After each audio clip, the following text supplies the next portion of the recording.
Hi, everyone. We have a great lesson today as we work on composition and light. See the light coming through, right?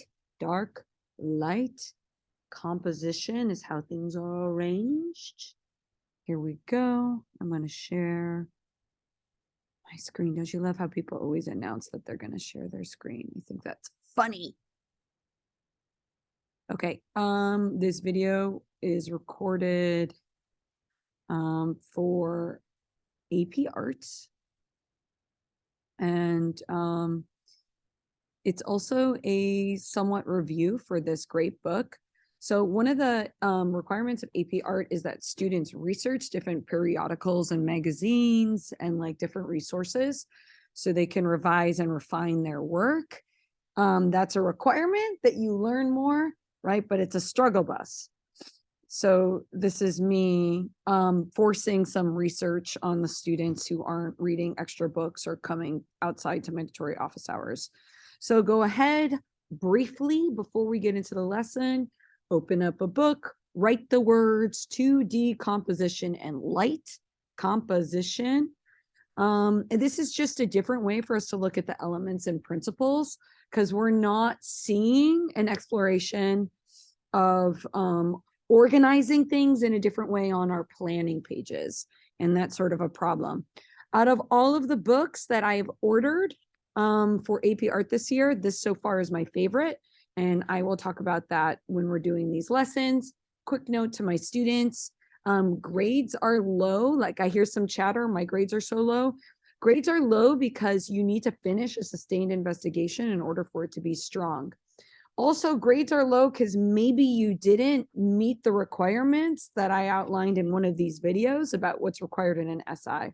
So for example, we required you to have like a background and a foreground and more of a sense of space in SI 13. That didn't really happen for everyone, right? So you need to make sure that you are stretching yourself as an artist. To my friends who are really behind, procrastination can't happen anymore. You really should be finishing one SI every 3 days. You can say, see, we are here, right? And then AP Art portfolio is due to me complete on the 30th, but I'm giving you an assessment grade every week on updating your slides to just be clear. Okay, some prior knowledge. We started the year with really pushing like this idea of film noir and you needing to take your own reference photos related to your SI. Part of the purpose of the planning pages is that you take the time to photograph your own reference photos. So that's one of the things that you should be doing during that planning week. We shouldn't be saying planning pages don't work for me because you could discover something new. All right. If I can't see your planning process, then I don't know whether or not you're plagiarizing and whether or not you'll be dinged. So it's really problematic if you're not taking photos and doing thumbnails. We started second semester emphasizing Edgar Payne's like compositional elements. You should still be using this on your planning page and then identifying your light, medium, and dark values. Here are the different ideas for compositional elements. So you could pause your video, obviously, if you want to catch up on an SI planning page.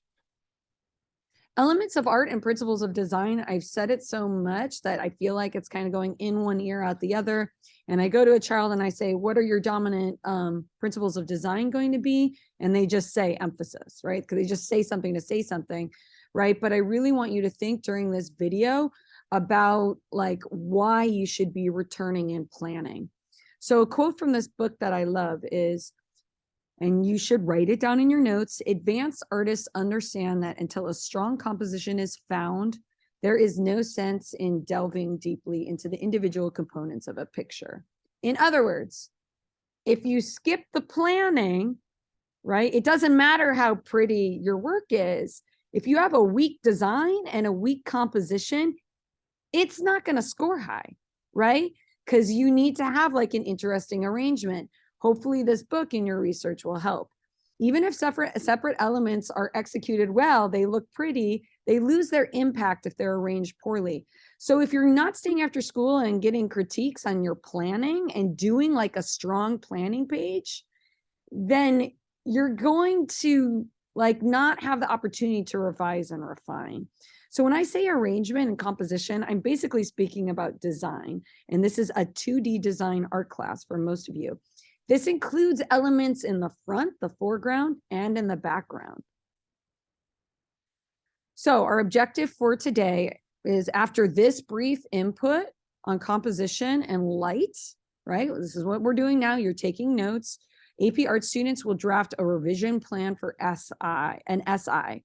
Okay. So I am requiring you, right, because you didn't do your planning pages, to in class, now we have to waste time because we need to do our homework, like talk about how are we going to revise a previous SI with stronger compositional elements. So I need you to actually write and name it, right? Because writing is thinking. So that will be a fire write that you'll do right now. AP Art will demonstrate secondary objective and experimentation and revision related to focus principles of design, right? So you named those last class. I went around, I said, what are your principles of design? What are you focusing on during a productive 2D AP Art work session? And during this video, the filming of this video, we're focusing on SI 14, missing work, right? Here, if you want to pause your video, this is just what went in the grade book, right? Because I heard chatter, like, why is my grade low, right? You get a grade for all 5 of these things. So if you didn't do them, you'll get a 0. This is the requirements of a planning page. You can pause your video. Okay, here's the new input. So composition, light. I love this idea of, like I said, light, because it's another way to think about value, right? So value is lights, mediums, and darks in a color, right? You need to have all 3. Why am I talking about light? Because that determines the composition. Like, a composition is a bunch of light, medium, and dark values arranged, right? You need to have all 3 in order for it to pop. Lights, mediums, and darks. Look at all the dark here. Look at the crazy lights. So we have our darkest dark, lightest light, and we have our medium values. That helps to move the eye through the page. So this is kind of like an S curve, I would say, right? Like when you're looking back at Edgar Pain's, like the light values in the middle moves the eye kind of like in a snake direction, right? So to an artist, light is important conceptually and practically. Like conceptually, light can symbolize a lot. Like, oh, this is so serious. Here comes the bear and the monster. Oh, conflict, right? Like the dark values show a lot here. But also practically, it makes it look interesting. Like, I want to look at this because of the light. So I can't go too far into deep depth, but you can see a planning page for this painting right here, right? You can really see the details, how we start with the dark values and then we add more details, right? And we're seeing some like SIs that don't have all of the different values. So as a reminder for everyone, like that's a value scale, right? And you could see how we go from a very basic rendering to adding more details. And obviously what I'm trying to do with this lesson is inspire you to look at other books. So please like grab this book and look at it, read it more in detail. There are all sorts of different kinds of light. Your SI should have light. So in this fire write, I want you to like actually ask yourself, am I even thinking about light? Right? Like, where is the light source in this sustained investigation? If you're not thinking about light, look at an old SI and plan, how are you going to add light? And you can talk about in your written evidence how you added more light, right? How you experimented with dramatic light, different kinds of light. Here's a great example of like a landscape and a figure drawing together, right? This obviously took a lot of planning, right? Because we had to plan the landscape, the light, and the figure. Notice how we have like the sun obviously hitting this tree and the back of the figure, how that makes it pop. More on light, more different kinds of light. I mean, this is just gorgeous. You should think about light as warm light and cool light. And I love this book because it's very current, right? A lot of this stuff is done on Photoshop, which we now have on the iMacs that you can access. Like if you stay after, we now have a license. And we have, and all of this, I feel like, is digitally done. And you can take photos of previous SIs and play with the light on Procreate. So I've had some conversations with some students. I love this page of the book about how you need to add more values to your paintings. It needs to be more form, 3D, because we're seeing a lot of flat things. And right, like some kids like doing flat, like cartoony like things, which is fine. Like I'm not talking against it, but right, like with Procreate, you can work on adding more values. So like we're looking like this is the difference between a shape, like a really flat face versus something really round. I can give you extra credit for going back and rendering, adding more form.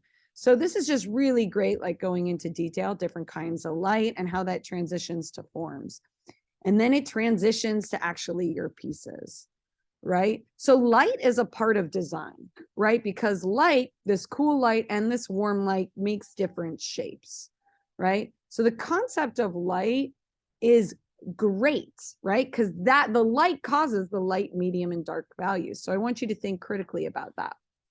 Okay, so composition. So light helps us to organize our values, have a path for our eye. Composition is what you're being tested on, right? So I can't go into depth because I got to stop this video, but obviously, like there are some things compositionally that photographers use that you should use when you're thinking about a design. There's the golden ratio, which basically has to do with this concept of like the golden spiral, meaning you have a lot of activity and then you spiral out to less activity, right? So you have like we were talking about space 2 weeks ago. You have space for the eye to breathe because you have all this empty space on the left, but then that pulls the eye into your focal area where there's a lot of activity. You need to think compositionally, where is my empty space? Where is my eye breathing? Where is the light? And then where is all of the activity where I want the eye to look? Another thing that you'll hear in different art classes and photography classes is the rule of thirds. Basically meaning you need to divide your canvas into 3, and you shouldn't have the horizon line in the middle. You should have it like down low, divided into 3. You should also move things so they're off center. So you're dividing the composition this way and you're dividing it this way. So you're never going to have like the house in the middle. You're going to have it down and to the right. This is something that you can name about you revising in your sustained investigation.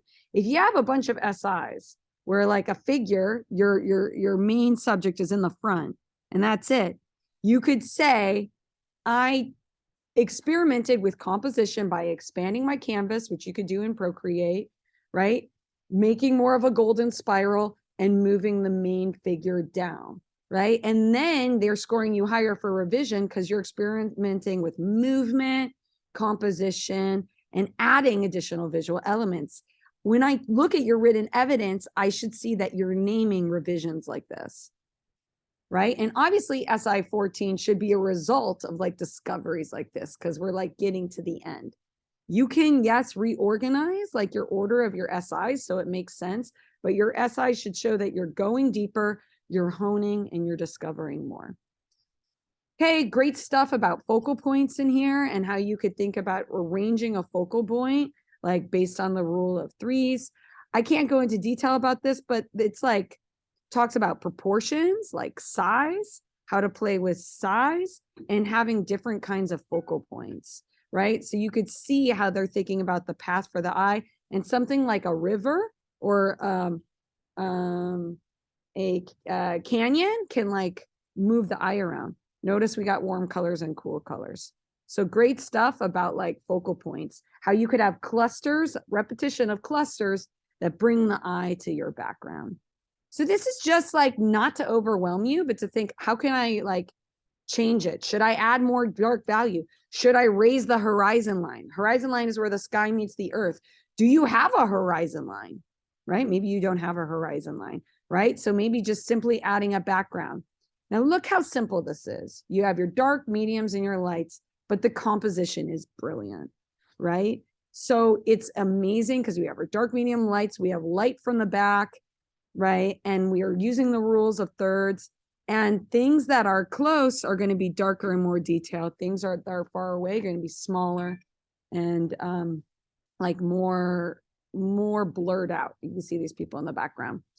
So yeah, like for SI 13, why are my grades low? You were supposed to have like different composition, different like senses of space, right? Like that's what you were supposed to have, right? So if you don't have like a background and a foreground in SI 13, yes, I scored you lower, right? Because that's what we talked about. All right, here's just an idea of how you can switch up things like with symmetry to make it look stronger, right? Great stuff happening. And I just basically included more of this because I want you to look at the book. I mean, look how pretty it is. Look at all these different ideas, dark, medium, and light. This is current professional art, right? Look at the repetition and the unity and the limited color palette. And I got to go to my meaning, guys.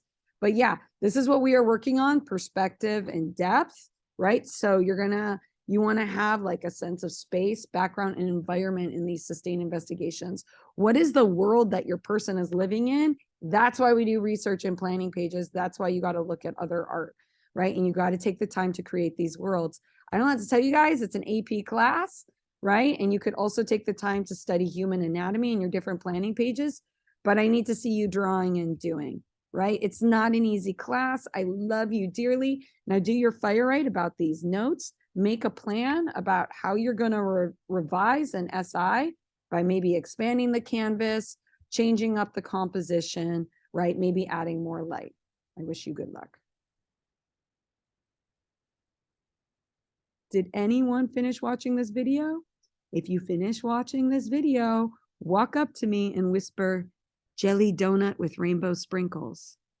Then I can give you points. But if you didn't, well, that's on you. Do your work. See you after school.